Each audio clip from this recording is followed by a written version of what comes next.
Good morning बच्चा party, कैसे हैं सभी आप? ठीक है। तो 11th क्लास में आज जो हम स्टार्ट करने जा रहे हैं वो है न्यूटन लॉज ऑफ मोशन। ठीक है, बहुत ही इंपॉर्टेंट चैप्टर है। सेकंड चैप्टर को तो अगर अब स्कूल खुलता है तो उसके बाद ही उसके न्यूमेरिकल वगैरह हम लोग करेंगे। अभी ये थ्योरेटिकल कंसेप्ट है तो इसे हम जल्दी जल्दी निपटा देते हैं। ठीक है, third unit for you, Newton's laws of motion. ठीक है, अब अपने को पता है कि ये हम नाइन्थ में भी पढ़े हैं या हम पढ़ते रहते हैं इन चीज़ों को कि कोई भी अगर ऑब्जेक्ट मोशन में आना चाहता है, कोई भी ऑब्जेक्ट मोशन में आना चाहता है, जैसे ये पेन भी मोशन में आना चाहता है, तो पेन भी मोशन कर रहा है तो इसके लिए आपको एक चीज देनी पड़ती है, दैट इज कॉल्ड फोर्स। ठीक है, तो किसी भी चीज को लाने के लिए फोर्स देनी पड़ती है और उस फोर्स की डेफिनेशन क्या होती है? एक्सटर्नल पुश और पुल। कि अगर आप किसी चीज पर एक्सटर्नल मतलब बाहर से कोई पुश करते हो या उसे खींचते हो या उसके ऊपर धक्का लगाते हो तो बॉडी मूव करने लगती है। तो जब इस चैप्टर को पढ़ रहे हो तो पहले तो यही बात दिमाग में रखो कि किसी भी चीज को करने के लिए आपको फोर्स चाहिए। पहला कंसेप्ट हमारा यही है कि किसी भी चीज को करने के लिए क्या चाहिए? आपको फोर्स चाहिए। क्या चाहिए भाई? फोर्स। ठीक है, लेकिन आज हम जो बात करने वाले हैं वो बहुत इंपॉर्टेंट है। ये एक पेज ही नहीं, बहुत इंपॉर्टेंट बातें तुम्हारे दिमाग में लेके आएगा, तो इनको ध्यान से सुनना। ठीक है, आज तक मोशन को बताने के लिए जो साइंटिस्ट आगे आए हैं उसमें सबसे पहला नाम है एरिस्टोटल, सेकंड है गैलीलियो और थर्ड है न्यूटन भैया। थर्ड क्या है भैया? न्यूटन भैया। ठीक है, तीन साइंटिस्ट का जिक्र है जो मोशन के बारे में जिन्होंने बताया कि मोशन किस तरीके से इफेक्टेड होता है। ठीक है, तो सबसे पहले हम बात करते हैं एरिस्टोटल की। ठीक है, सबसे पहले हम जो बात करेंगे वो किसकी करेंगे? एरिस्टोटल की करेंगे। तो एरिस्टोटल ने देखो क्या कहा था। एरिस्टोटल ने ये कहा था कि अगर एक बॉडी मूव कर रही है, इसने बड़ा सुंदर एग्जांपल लिया एक तीर का। इसने तीर को छोड़ा, इसने बोला कि तीर चल रही है चल रही है चल रही है चल रही है, लेकिन वो एक टाइम के बाद नीचे जाके गिरेगी। जो तीर है वो नीचे जाके गिरेगी। क्यों? क्योंकि इसके पीछे से जो हवा का धक्का है वो लगना बंद हो गया। मतलब एरिस्टोटल ने क्या कहा? बिल्कुल न्यूटन का उल्टा। इसने क्या कहा था कि अगर मैं एक तीर छोड़ रहा हूं तो इसके पीछे से हवा इसके ऊपर धक्का लगा रही है।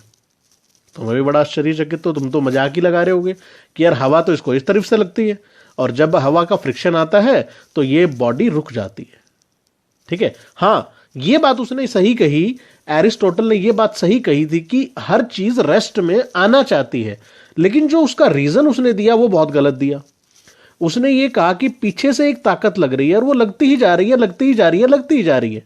अगर वो कम कर दे तो फिर आपकी बॉडी रुक जाएगी। लेकिन होता क्या है? इसका उलट होता है कि उसके ऊपर फ्रिक्शन लगता है।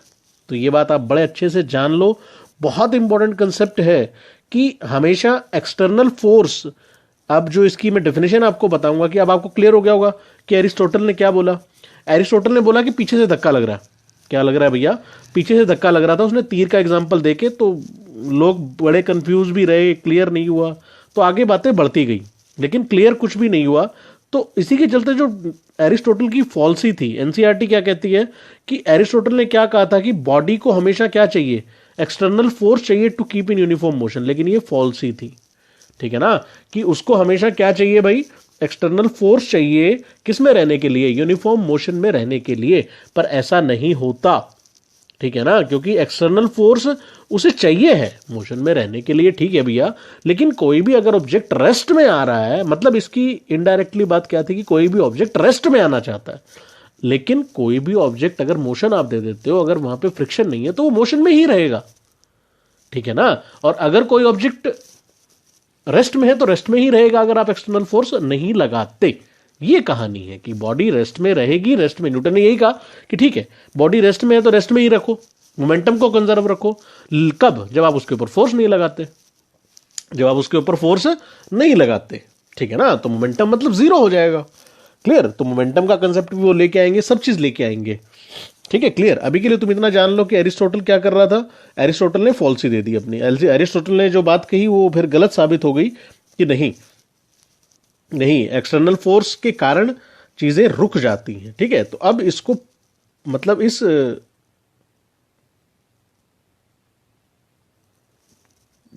इस चीज को जो आगे आए साइंटिस्ट, उन्होंने पढ़ा, उन्होंने लगा चलो यार एरिस्टोटल भैया की कहानी पढ़ी जाए, चलो पढ़ते हैं। तो उन्होंने उस एरिस्टोटल की कहानी को पढ़ के सबसे पहला एक्सपेरिमेंट किया। उन्होंने क्या किया कि इंक्लाइंड प्लेन लिया। फर्स्ट एक्सपेरिमेंट की बात कर रहा हूं मैं उनका। उन्होंने इंक्लाइंड प्लेन लिया और यहां से बॉडी छोड़ दी। बॉडी छोड़ दी तो बॉडी तो क्या हो रही थी, नीचे आ रही थी।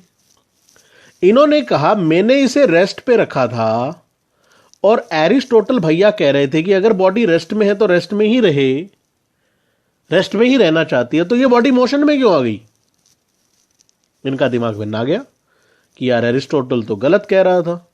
इस बॉडी के ऊपर एक्सेलरेशन भी आ गया, ये बॉडी तेज भी हो गई और बॉडी रेस्ट में भी नहीं रही। मैंने तो रेस्ट में रखी थी।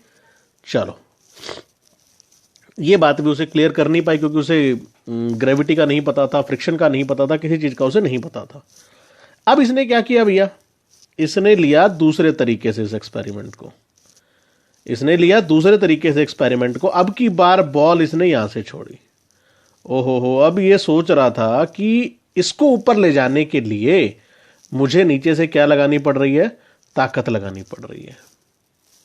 अब ये समझ गया कि यार एरिस्टोटल सही कह रहा था, एरिस्टोटल तो बिल्कुल सही बोल रहा था, कि लगभग सही बोल रहा था यार, कि मैं एक्सटर्नल फोर्स दूंगा, अगर एक्सटर्नल फोर्स नहीं दूंगा तो बॉडी रुक जाएगी, एक्सटर्नल फोर्स नहीं दूंगा तो बॉडी रुक जाएगी। तो एरिस्टोटल सही था। अब यहां से उसको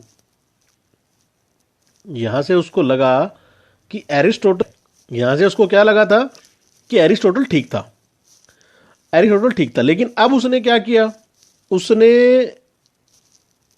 एक दिमाग में जो चीज लेके आया वो भी, ये भी जब सरफेस के ऊपर रखा, सरफेस के उसने बॉडी को मूव कराया। तीसरा उसने कह लिया सरफेस के ऊपर, सरफेस के ऊपर भी वो बॉडी आके रुक गई। लेकिन हां, उसे ये पता था कि एक फ्रिक्शन नाम की भी चीज होती है, उसे ये मालूम था कि एक फ्रिक्शन नाम की भी चीज होती है जो अपोजिट डायरेक्शन में कुछ लगा रही होती है, मोशन के अपोजिट डायरेक्शन में कुछ ताकत लगा रही होती है, इसे ये मालूम था। लेकिन ये कंफ्यूज था कि कहीं ऐसा ना हो जैसा एरिस्टोटल ने कहा था कि पीछे से धक्का लग रहा है तो धक्का लगा, नहीं लगेगा तो बॉडी रुक जाएगी। ऐसा जो एरिस्टोटल ने कहा था कि पीछे से धक्का लगाना बंद कर दो, ये बातें ठीक थी।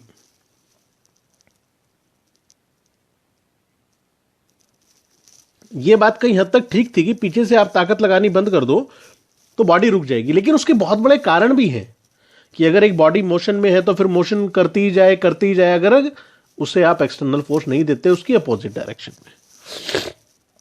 ठीक है, फिर गैलीलियो ने, जो मैंने यहां पे लिखा है वो उस एक्सपेरिमेंट के हिसाब से गैलीलियो ने क्या लिया था। देखिए, गैलीलियो ने फिर इस चीज को साबित करने के लिए एक बड़ा सुंदर सा एक्सपेरिमेंट लिया। उसने इस तरह का एक सरफेस बना लिया। ठीक है, ये दोनों इंक्लाइंड थे और ये, ठीक है, बीच में प्लेन था और ये इंक्लाइंड थे। इसने क्या किया, इसका फ्रिक्शन बहुत कम किया। मतलब फ्रिक्शन क्या कर दिया, बिल्कुल ही कम कर दिया, फ्रिक्शन बहुत कम कर दिया। और फ्रिक्शन कम करने के बाद उसने बॉडी यहां से छोड़ी। अब बॉडी उसने यहां से छोड़ी तो बॉडी यहां से यहां गई, यहां से यहां गई, यहां से यहां गई और पूरा ऊपर तक नहीं गई। अभी वो पूरा फ्रिक्शन रिड्यूस नहीं कर पाया था, ये बॉडी पूरा ऊपर तक नहीं जाती। तो इसके दिमाग में अब जो है थोड़ी थोड़ी बातें क्लियर हो रही थी कि नहीं, अगर गैलीलियो कहते तो ये बॉडी तो ऊपर भी ना जाती। अगर एरिस्टोटल की माने तो यहां से तो मैंने कोई फोर्स ही नहीं दी, तो बॉडी ऊपर क्यों जा रही है, नहीं जा रही। तो बॉडी तो रेस्ट में आना चाहती थी, तो बॉडी तो यहीं रेस्ट में आ जाती, बॉडी तो यहीं रेस्ट में आ जाती। एरिस्टोटल के अकॉर्डिंग तो बॉडी यहीं रेस्ट में आ जाती। लेकिन ऐसा क्यों कि ये बॉडी ऊपर चली गई। तो जब ये एक्सपेरिमेंट इन्होंने प्रूव करके दिखाया तो एरिस्टोटल की बात क्या हो गई, खारिज हो गई कि एक्सटर्नल मोशन में रखने के लिए एक्सटर्नल फोर्स चाहिए है। ठीक है भैया, मोशन में रखने के लिए चाहिए है, लेकिन कि a body is in rest, मतलब रेस्ट में ही रहे, body comes to in the rest. Aristotle की फॉल्सी ये थी कि एरिस्टोटल क्या बोलते थे कि बॉडी किस में आ जाए, रेस्ट में आ जाए। तो ठीक है, तो अब गैलीलियो ने जब अपना एक्सपेरिमेंट परफॉर्म कर दिया, सॉरी, इस लाइन को समझ लेना कि एक्सटर्नल फोर्स चाहिए होती है, ठीक, कि एक्सटर्नल फोर्स चाहिए होती है to keep in the uniform motion. वो पीछे से कह रहे थे ना कि एक बॉडी जब तक यूनिफॉर्म मोशन में है, कोई आपने तीर छोड़ दी तो चल रही है चल रही है चल रही है, तो उसे यूनिफॉर्म मोशन में रखने के लिए फोर्स चाहिए। तो ऐसी बात बाद में खारिज होगी। क्यों? क्योंकि जब गैलीलियो ने ये एक्सपेरिमेंट किया कि यहां से बॉल छोड़ी कि ठीक है काम कर रही है भाई, तो इन्हें ये बात समझ में आ गई कि बॉडी की खुद की इनेबिलिटी या वहां पे फ्रिक्शन हो सकता है, मतलब जो एक अपोजिंग फोर्स हो सकती है, एक अपोजिंग फोर्स हो सकती है जो उसको रोक सकती है। अगर वो गायब कर दूं तो ये बॉडी मोशन में है तो मोशन में रहेगी। देखो उन्हें यहां से ये बहुत बड़ा फंडा पता चला कि अगर एक बॉडी मोशन में है तो मोशन में ही रहेगी अगर मैं क्या नहीं लगाता, फ्रिक्शन नहीं लगाता। ऐसा नहीं है कि आप पीछे से फोर्स लगा के उसे मूव करवा रहे हो ना, आपने एक बार फोर्स दे दी, दे दो, अगर वो फोर्स देने के बाद वहां फ्रिक्शन है तो बॉडी रुकेगी, अगर फ्रिक्शन नहीं है तो वो बॉडी नहीं रुकेगी, मोशन तो करती ही जाएगी जो आपने जिस फोर्स से मोशन करवाया था। ठीक है ना, कि परमानेंट आपको एक्सटर्नल फोर्स नहीं लगानी, बात समझो, परमानेंट आपको एक्सटर्नल फोर्स नहीं लगानी, लेकिन लगानी क्यों पड़ती है परमानेंट एक्सटर्नल फोर्स? क्यों लगानी पड़ती है? क्योंकि वहां पे इनर्शिया है, वहां पे क्या है, सॉरी फ्रिक्शन है, वहां पे क्या है भाई, फ्रिक्शन है, इसीलिए हमको एक्सटर्नल फोर्स लगानी पड़ती है। ठीक है, तो इसको फटाफट समराइज करते हैं जल्दी जल्दी, टाइम ज्यादा हो रहा है। ठीक है, तो इसको मैं समराइज करके बताऊं कि एरिस्टोटल ने क्या बोला था। एरिस्टोटल ने यह बोला था कि बॉडी को हमेशा फोर्स चाहिए यूनिफॉर्म मोशन में करने के लिए, लेकिन ऐसा नहीं होता। एक बार आप मोशन दो, फ्रिक्शनलेस सरफेस करो तो ये बॉडी मूव ही करती जाएगी। तो ये बात तो खारिज हो गई कि बॉडी रेस्ट में आना जाती है, बॉडी रेस्ट में आना ही नहीं जाती कभी भी, मोशन में है तो मोशन में ही रहेगी। अगर एक्सटर्नल फोर्स जो अपोजिट डायरेक्शन में हो वो जीरो हो जाए, ऐसा न्यूटन बताएगा, बिल्कुल क्लियर बताएगा। ठीक है, गैलीलियो की कहानी क्या थी? गैलीलियो ने क्या किया भाई, फिर एरिस्टोटल को समझने के लिए एक बड़ा अच्छा सुंदर सा इंक्लाइंड प्लेन रखा और यहां पे बॉडी को छोड़ा, तो ये बॉडी यहां तक नहीं गई पूरी, तो ये समझ गया ये बॉडी यहां तक नहीं गई, तो इसका मतलब क्या है, एरिस्टोटल भैया तो गलत है। एरिस्टोटल भैया कैसे कह रहे थे कि बॉडी रेस्ट में आना चाहती है? बॉडी तो रेस्ट में आई नहीं, मेरी बॉडी रेस्ट में आई तो नहीं, मैंने फोर्स भी नहीं दी, मैंने तो फोर्स यहां छोड़ा था, फोर्स भी मैंने नहीं लगाई, चलो फोर्स जो दे भी दी उसके बाद भी रेस्ट में नहीं आ रही, लेकिन इस बॉडी का यहां तक ना जाना, यहां तक नहीं तो बराबर तक ना जाना, कुछ ना कुछ तो कारण था, वो क्या था, फ्रिक्शन।